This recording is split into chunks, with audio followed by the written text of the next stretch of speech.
Thank you very much for joining us on The Voice of Job Seekers. This is Mark, and I want to really get right into our show. Virginia Franco is an entrepreneur and founder of VirginiaFrancoResumes.com. Resume Storyteller with Virginia Franco is her career podcast. She's been featured in Forbes and regularly contributes to job-hunt.org. And today we're talking about a really good article about career change, and I wanted to feature it here. I think you wrote this a couple of months ago. Is that correct? Yeah, it's been a little bit. Yeah, so it's called Making Successful Career Change. I'll put the link in the show notes, but I should mention the whole title: Make a Successful Career Change Without Losing Ground. 4 steps to launching a successful career change. And I really want to talk about this because it's really the topic on every platform that I visit, that I write on, and everybody wants to talk about changing careers because that's what people ultimately going to have to do. And it's a good market to do it in. So I think a lot of people are comfortable testing the waters now. Yeah. The tough thing about career change these days is that being that it's a good market, but it's a very competitive market. True. And most people don't set out to compete for a job. They think that they just get chosen, and that, it's sort of like a beauty pageant. I like that one, that one, that one, and that one in one sense. In another sense, it could be kind of tough to get chosen or to change an industry where you really want to be a part and a catalyst in that industry. No, that's a really good point. It is not, and you're right, it is very competitive. Some people are lucky enough to get chosen, but most don't. There's a competition involved. Right. Now, in the article, you mentioned that making a successful change without taking several steps back requires a great deal of extra legwork in the form of research and networking. Mm-hmm. I read the article, and I think I got a handle on it, but what does that look like for you and the clients that you've worked with? Yeah, so applying online is a tough proposition. Even when you are a great fit at your industry, there's no change at all. Mm-hmm. But when you are trying to make a career change, your chances are even smaller of having any success applying online. When you are submitting your resume to a website, applicant tracking software is involved, and the person with the most keywords wins when the posting is actually a viable posting where they are actively selecting candidates. When you're trying to make a career change, your resume or your LinkedIn, no matter how many keywords you put in it, it just isn't going to have as many as someone who's been in that industry doing that job day in and day out. And so you need to go the extra mile to make your case in front of human beings before readers. Applicant tracking software, they're bots. Bots don't give people a chance. They're not programmed to take risk. People are. So when you do the extra legwork, which is coming up with companies that you want to target, figuring out who you know in those companies or who you need to know and who you know that might know those people, and then you craft documents that show how you are a natural fit to make that transition, and you present that before human beings, they are much more willing to take a risk on you than they would be otherwise. So the way you explain it, for somebody who's not kind of or fighting it, even as you started, they think that process takes longer, and they think that applying online is a whole lot quicker because a lot of times you can just merge. You could just merge information from send, right? Just send, but really there's no depth to and really no breadth to your application like you could as you make a human presentation. That's right. It is, applying online is a false sense of security. You feel like you're being so productive because you're sending out 100, applications in a short time frame. But the return on your investment when it is a perfect fit is like 3 applications for every 100.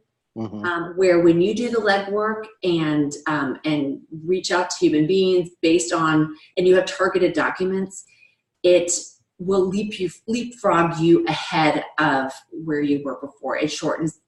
Last study I saw, and I don't remember where I saw it, so don't quote me on it, but it was like 6 times more effective. So you will get so much farther faster, even though sometimes it does feel a little bit less productive than the alternative. Right. You talk about self-inventory and the importance there. You talk about using the Myers-Briggs and a couple of other resources there. That's a step that a lot of people are kind of unwilling to do because they think it's a waste of time, but it's unbelievably efficient once you get an idea of what your strengths are and what you're able to offer an employer, because really that's going to be the bottom line. If you had 30 seconds in front of someone, you've got to kind of tell them where your sweet spot lies. That's right. And those assessments are also really invaluable when you want to make a change, but you don't know where to start and you don't know which direction would be best for you to go in. Right. A lot of us, when we've been working for 15, 20 plus years, you can go in a lot of different ways and you might be successful at all of them, but which ones are best for you and which one could you go farthest with? And those self-assessments can help point you in the right direction. And that's interesting you should say that, because in an article I wrote recently, I wish people would stop saying I have 20 plus years of experience. That's like the first thing. And it's like that was our parents' rite of passage. Yeah. But it is our death trap, I think, in a lot of ways. And no one cares how many, once you have more than 15, it doesn't matter. It's what did you do with that time that you need to show. Yeah, it says to me that you have a problem uploading files, don't you? Yeah. And really, as simple as that sounds, that's you're on that level where people can dismiss you based on your lack of or your unwillingness to use technology. Can you imagine, everybody else who says that, yeah, I can get this done in this amount of time a whole lot quicker than the average person. That's right. So ultimately, we're still kind of biting.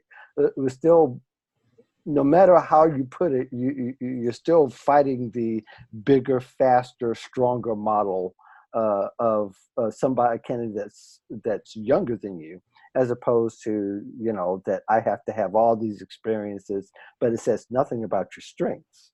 Well, and when you use your limited space to say how many years of experience you have, that doesn't distinguish you from anyone who's also saying the same thing. So use that little half of a line of text to showcase something that's unique about you. Sure. And I think employers love it better when you have a self-awareness about you, as opposed to you having that you're relying on skills that you haven't quite measured, except for putting some years out there. Yeah. It's kind of self-destructive. The aspect of exploring your own,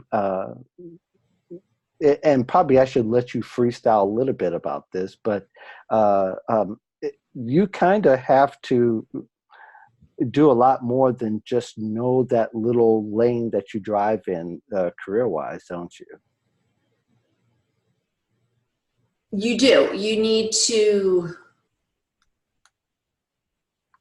know what lane you're in, and you need to know where that lane will take the person that's reading it. Does that answer your question? Well, it does. And I guess you mentioned a couple of resources, the UMAP resource, which oh my goodness, yeah. There, but also is that you get to showcase a little bit of that if you're using informational interviews, showing that you do, even though you're seeking information, that you're able to gather intel that's going to help you, first of all, probably target other jobs and companies other than the one that the person you're talking with. But secondly, that you're willing to look a little bit beyond your own comfort, and that you're willing to look for more information and learn. And I think that's what employers look for these days, as far as displaying that you're a perpetual learner, because they've always wanted that. But they've now always wanted that, and that is the biggest reputation that certain generations have, is that they are reluctant to embrace new learnings. So whatever you can do to dispel that, and with examples of how you learned and what the impact of that was, there's just no better way than to dispel myths. Yes, and to show that you have an aptitude for different types of learning. And I think that's something that people, because there are shifts that happen all the time. And I've said for a long time that if you haven't had any training that where you're differing or varying your use of technology, you're light years behind if you haven't done it in a year. And when you convey that and do it in an enthusiastic manner, it's amazing. I just helped a woman last month. We wrote her documents. She's probably in her mid-70s, and she does data science, but she's been doing it even before you call it a data science. Right. And she's taking all this free courses and whatever. I don't even remember the names of it now, but it was software related to that, and she got a job as a consultant. And I think free course, the freemium model works to a certain degree, and for some people it can work all the way. But for others, you're kind of left with investing in your own. Well, so, and I should clarify, some was free, some she paid. Yeah. But she loved to learn. Yeah. She wanted to be at the cutting edge of her field, and so that's how she stayed current. And people can sense that you do or you don't very easily by the amount that you engage and inquire. Right. I guess when you're talking about career change in this day and age, you're also trying to figure out, what do I know and what would be useful to an employer. You talk about find and build a bridge by identifying transferable skills. And to me, that's kind of one of the most important parts of career change is finding where kind of your points 1, 2 kind of adds up to 3 in a sense. No, that's right. You need to, if you're trying to switch industries, you need to do your homework either through online research or talking to people in informational interviews to identify bridge industries, which ones have like components to them. If it is a skills gap, that again, you can find that information by going to job postings, by talking to real life people. It's a message I'll honed again and again and again to find out what are the skills needed to jump into this field, jump into this role, and close your gap. Yeah. Transferable skills to you kind of, is sort of like asking people strengths. What your strength isn't necessarily the thing that's going to get you hired. It's about what the employer needs. You have to put it in the framework of something that they understand. So as an example, I think of someone who is in a role within a highly regulated industry, for instance. Let's say they're in healthcare.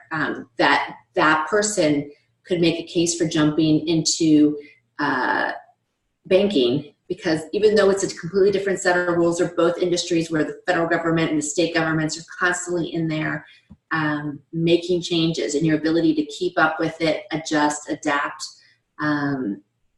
That's an example of transferable skills and a bridge industry. Absolutely. Your fourth point about strengthening your network, it probably even goes without even really us talking about. Yeah. But one thing I do want to highlight is the value of alumni groups and how useful they are. In fact, LinkedIn algorithm, I think, pretty much love it when you are making use of that particular resource. In fact, they put it right in front of you all of the time and practically through every phase of using LinkedIn. And even if you go to a teeny tiny college, it's valuable. I went to school with 800 people in my grade, and the opportunities that I've had as a result of that teeny tiny alma mater, people connecting with me connecting with others, and then using my good old fashioned career services organization through the university. Yeah, yeah, and that's still a very valuable thing. Though Mm-hmm. I have a lot of career services professionals on my mailing list, and that's probably one of the biggest complaints is that students don't come and use it, nor does the university push it out there like they should. Yeah. So it becomes a double-edged sword in a sense. But the alumni groups is really great. My son makes use of that aspect of LinkedIn really well. Yeah, I mean, LinkedIn makes it really easy with their search functions to search by where they went to school, what job they're in, what industry, all of that. Right. LinkedIn is the greatest CRM on the planet. It's a great database. Absolutely. Now, at the end of your article, you talk about what is this new career worth, which what are some key measurables in trying to gauge whether a new career or a new shift in career, however that's looked at, is going to be worth it for you? It's not solely financial. No, it's not. It's not. There's so much. In my view, it really boils down to your deal breakers. Mm-hmm.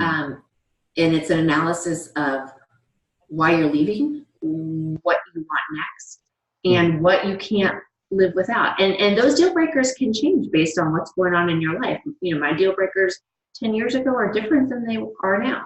Your life changes. And so what it's worth is based on an evaluation of is this checking off enough boxes in the why I'm leaving category, what I want, and does it meet the deal breakers? Yeah. And if it doesn't, are they really deal breakers or not? You know, then you have to decide that for yourself. If you don't, you stand a really good chance of just trading one set of problems for the other. Yeah, yeah. And I think it is possible for people to look at, they have to kind of, unfortunately, people don't have a full set of their own standards to look at. No, yeah. Yeah. That's why you talk to other people to help you out with that. Right. And I think talking to people is good, but to adapt completely what other people are using as a gauge and measurables is maybe, and in most cases is total unrealistic for yourself. That's right. But really knowing what is the most important for you, it is invaluable, because if you bend on those things, you won't be happy with your decision. Sure. And employers can sense. That's right. Maybe you've sold yourself out in a sense, and would they want to hire somebody who has not put the value in their work? That's right. And when you know why you're leaving, where you want to go, and what your deal breakers are, it really helps you to target the right companies. You know, whether your deal breaker is a commute, or it's financial, or it's, you know, perks, whatever it is, it helps you to really hone in on who would be a good fit for you, and vice versa. Yes, excellent discussion. Thank you so much, Virginia, for joining me. I'm going to probably put up this season the conversation we had on your show into iTunes. So people want to get in hold of you and want to reach out to you and learn more about your services. There's a number of executives that do listen and probably are looking for a career change. How should they contact you? The best way is to go to my website, Virginia Franco Resumes, and I'm on all social media under all my name. I have never came up with a creative company name. It's just my first and my last name for everything. And you know what? There's nothing wrong with that. Not everybody can be as creative as the voice. Well, there you go. I was not. Yeah.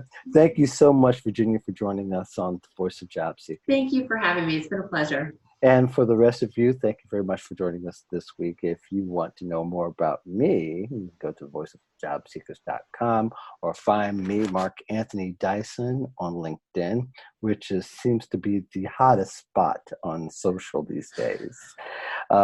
Absolutely want you to join me in a couple of weeks for the next show.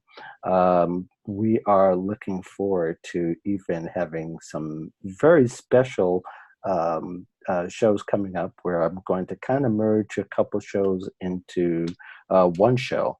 You'll just have to stay tuned for that. In the meantime, thank you very much, and you have a great week.